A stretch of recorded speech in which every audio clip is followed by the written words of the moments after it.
अस्सलाम वालेकुम and welcome back to my YouTube channel. तो आज की वीडियो में हम डिस्कस करेंगे क्या क्या ऐसे फैक्टर्स हैं जिनकी वजह से वर्क रिलेटेड वायलेंस या वायलेंस एट वर्क प्लेस का हमारे एम्प्लॉयज़ को, वर्कर्स को सामना करना पड़ सकता है। अगर आपको साइड पे कोई अब्यूज़ कर रहा है, आपको साइड पे कोई प्रेशराइज़ कर रहा है, बुली कल्चर है, पीयर ग्रुप प्रेशर है, तो इन सब के पीछे हमारे पास कुछ कंट्रीब्यूटिंग फैक्टर्स होते हैं। कुछ हमारे पास ऐसी डिमांड ऑफ जॉब होती है, हमारे पास सर्कमस्टांसेस होते हैं जिनकी वजह से ऐसा कल्चर डेवलप हो चुका होता है, या हमें वो फैक्टर आइडेंटिफाई करके ऐसा कल्चर डेवलप होने से बचाना है। जब हम आइडेंटिफिकेशन ऑफ फैक्टर्स कर लेंगे, हम रिकमेंडेड कंट्रोल मेजर इंप्लीमेंट कर सकते हैं, हम वायलेंस एट वर्क प्लेस को कंट्रोल कर सकते हैं। तो कंट्रोल मेजर्स हम डिस्कस करेंगे नेक्स्ट वीडियो में। इस वीडियो में हमारा फोकस रहेगा व्हाट आर द फैक्टर्स, या वो कौन कौन सी जॉब्स हो सकती हैं जिनके ऊपर काम करते हुए increase the risk of violence के चांस ज़्यादा होते हैं। तो जो ऑक्यूपेशंस हैं, जो फैक्टर्स हैं, कॉमनली सबसे पहले हमारे पास आएगा कैश हैंडलिंग। कोई भी ऐसी एक्टिविटी है, कैशियर है, फाइनेंस है, जिसके ऊपर आपके पास कैश हैंडलिंग इन्वॉल्व रहती है, क्वांटिटीज़ ऑफ कैश, वैल्यूएबल्स आपकी रहती हैं, worker at the risk of violence associated with the robbery होगी। रॉबरी में कोई भी आपसे अच्छे से बात नहीं करेगा, आपका ये रिस्क फैक्टर रहता है, लोग वायलेंस के एक्सपोज होने के चांस रहते हैं।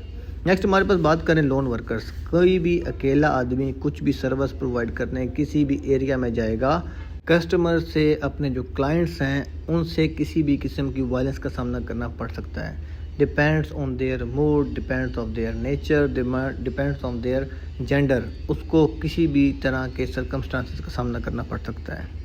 रिप्रेजेंटेटिंग अथॉरिटीज़, ऐसे लोग जो किसी भी अथॉरिटी को रिप्रेजेंट करते हैं, डिमांड ऑफ जॉब उनकी काफ़ी स्ट्रिक्ट होगी। फॉर एग्जांपल पुलिस हो गई, ट्रैफिक वार्डन्स हो गए, पोस्टमैन हो गया, ऐसे लोग जो किसी किस्म के ऑफिशियल सर्विस प्रोवाइड करने में आपको रिप्रेजेंट कर रहे होते हैं, वायलेंस का चांस ज़्यादा होगा। लोगों की एक्सपेक्टेशन, डिमांड ज़्यादा होंगी, सर्विस में डिलेज आने की वजह से वायलेंस के एक्सपोजर हो सकते हैं।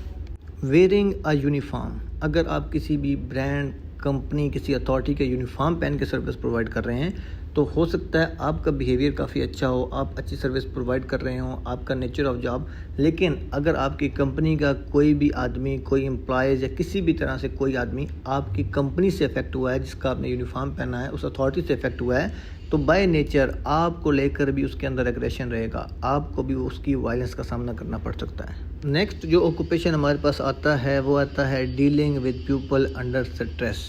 हमारे नर्स हो गए, हमारे मेडिकल फैसिलिटीज़ हो गए, हमारे रेस्क्यू टीम्स हो गई, अनवांटेड कंडीशन के अंदर लोगों की हेल्प करने जा रहे हैं। लोग उस टाइम स्ट्रेस में होते हैं, टेंशन में होते हैं, फटीग में होते हैं,